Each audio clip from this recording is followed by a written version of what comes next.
नमस्कार। तो आज के इस लेक्चर में आपका स्वागत है। तो आज हम बात करेंगे इन्वेस्टमेंट के अलग अलग तरीकों के बारे में, जिनके जरिए आप पैसिव इनकम कमा सकते हो, यानी जहां पर आप अपने पैसों को काम पर लगा सकते हो और साथ ही इन्फ्लेशन को बीट कर सकते हो और काफी अच्छे रिटर्न्स कमा सकते हो। अगर एफडी यानी फिक्स डिपॉजिट की बात की जाए तो फिक्स डिपॉजिट फिलहाल 7% के करीब इंटरेस्ट दे रहा है और ये रिटर्न टैक्सेबल है। पिछले 10 सालों का इन्फ्लेशन ऑन एन एवरेज 5% के करीब रहा है। तो इसका मतलब है कि आपके पैसों की वैल्यू मेंटेन करने के लिए आपको कम से कम 5% के ऊपर का आफ्टर टैक्स रिटर्न कमाना होगा। जनरली सेविंग अकाउंट का रिटर्न 5% से कम होता है। सो अगर आप अपना पैसा सेविंग अकाउंट में पड़ने रहने देते हो तो वो अच्छी चीज़ नहीं है। जहाँ तक एफडी की बात की जाए तो वो एक अट्रैक्टिव इन्वेस्टमेंट नहीं है। कई बार एफडी के आफ्टर टैक्स रिटर्न 5-6% के करीब आ जाते हैं, जो कि कोई खास रिटर्न नहीं होता। अगर आप फिक्स रिटर्न के लिए देख रहे हो तो आप एफडी के बजाय गवर्नमेंट बॉन्ड्स की तरफ ध्यान दे सकते हो। कई सारे गवर्नमेंट बॉन्ड में आपको एफडी से ज़्यादा रिटर्न मिलता है और टैक्स बेनिफिट भी मिल सकता है। अब ये टैक्स बेनिफिट कितना होगा ये उस बॉन्ड के टाइप पर डिपेंड करता है। अगर गवर्नमेंट बॉन्ड की बात की जाए तो ये सबसे सेफ इन्वेस्टमेंट है, इवन एफडी से भी, क्योंकि गवर्नमेंट बॉन्ड के साथ गवर्नमेंट की गारंटी आपको मिलती है। तो चाहे कंडीशन कुछ भी आ जाए, गवर्नमेंट आपको आपका पैसा जरूर रिटर्न करेगी और इसीलिए गवर्नमेंट बॉन्ड सबसे सेफ इन्वेस्टमेंट होती है। उसके बाद आता है इंडेक्स फंड। अच्छे रिटर्न्स कमाने के लिए इंडेक्स फंड एक बहुत ही अच्छा तरीका है और इंडेक्स फंड में इन्वेस्ट करने के लिए आपको कोई डीप एनालिसिस करने की भी जरूरत नहीं होती। अगर आपके पास मार्केट का बेसिक नॉलेज है और आप मानते हो कि इंडियन इकोनॉमी आगे बढ़ेगी ही बढ़ेगी और इंडिया की ग्रोथ स्टोरी पर आप भरोसा रखते हो, तो आप इंडेक्स फंड में इन्वेस्ट कर सकते हो।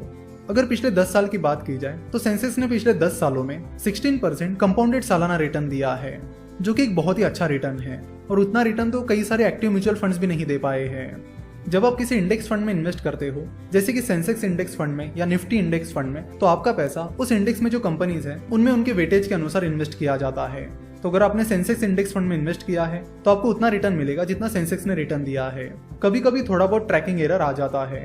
अगर आपको इंडिया की ग्रोथ स्टोरी पर भरोसा है और आप ये सोचते हो कि अगले 5-10 साल में इंडियन इकोनॉमी बहुत ही अलग लेवल पर रहेगी और अच्छी खासी स्पीड से बढ़ेगी, तो आप इंडेक्स फंड में इन्वेस्ट कर सकते हो। आप SIP that is systematic investment plan के जरिए छोटी छोटी अमाउंट्स हर महीने इंडेक्स फंड में इन्वेस्ट कर सकते हो।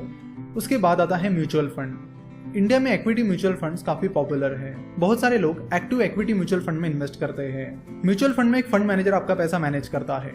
एक्टिव इक्विटी म्यूचुअल फंड में इन्वेस्ट करने के लिए आपको अच्छा खासा एनालिसिस करना होगा। आपको एनालिसिस करना होगा उस म्यूचुअल फंड मैनेजर का जो आपका पैसा मैनेज कर रहा है। अगर आपको उस म्यूचुअल फंड मैनेजर के स्किल सेट पर भरोसा है तो उस फंड मैनेजर का ट्रैक रिकॉर्ड अच्छा रहा है तो उस म्यूचुअल फंड में इन्वेस्ट करने के बारे में सोच सकते हो। कई बार active equity mutual fund index fund के रिटर्न को बीट कर पाते हैं तो कई बार नहीं कर पाते हैं। एक्टिव इक्विटी म्यूचुअल फंड और इंडेक्स फंड में मेन डिफरेंस ये है कि एक्टिव इक्विटी म्यूचुअल फंड का एक्सपेंस रेशियो ज्यादा होता है। यानी एक्टिव म्यूचुअल फंड में आपका फंड मैनेज करने के बदले में आपसे जो फीस ली जाती है वो ज्यादा होती है।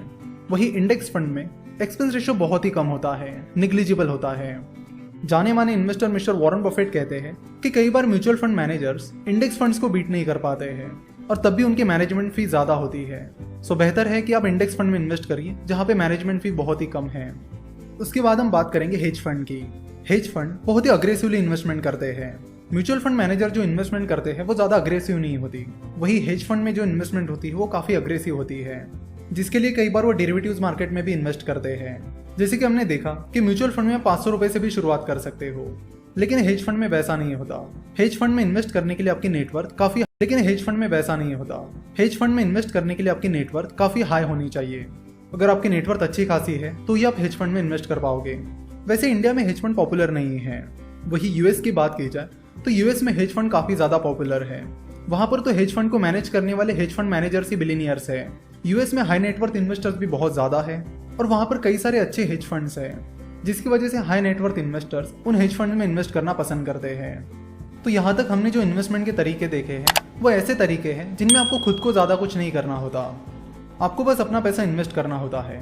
फॉर एग्जाम्पल अगर म्यूचुअल फंड की बात की जाए तो उस म्यूचुअल फंड में कौन सा शेयर खरीदना है, बेचना है, ये काम आपको नहीं करना होता। ये काम वो फंड मैनेजर करता है। सिमिलरली जब आप गवर्नमेंट बॉन्ड में इन्वेस्ट करते हो तो उसमें भी आपको कुछ नहीं करना होता। जब आप हेज फंड में इन्वेस्ट करते हो तब भी आपको कुछ नहीं करना होता। जो कुछ करना है वो हेज फंड मैनेजर करता है। तो index fund, mutual fund, hedge fund ये इन्वेस्टमेंट के इनडायरेक्ट तरीके हैं। अगर डायरेक्ट तरीकों की बात की जाए तो उसमें स्टार्टअप इन्वेस्टमेंट और स्टॉक मार्केट इन्वेस्टमेंट आती है और यहाँ से आगे हमारा पूरा कोर्स इसी के बारे में है। तो अगले लेक्चर से हम स्टॉक मार्केट इन्वेस्टमेंट के बारे में बात करेंगे और उसे बहुत ही बेसिक से समझेंगे ताकि आपको स्टॉक मार्केट का और कैपिटल मार्केट का पूरा कॉन्सेप्ट समझ में आ जाए। आशा करता हूँ कि आपको ये लेक्चर पसंद आया होगा।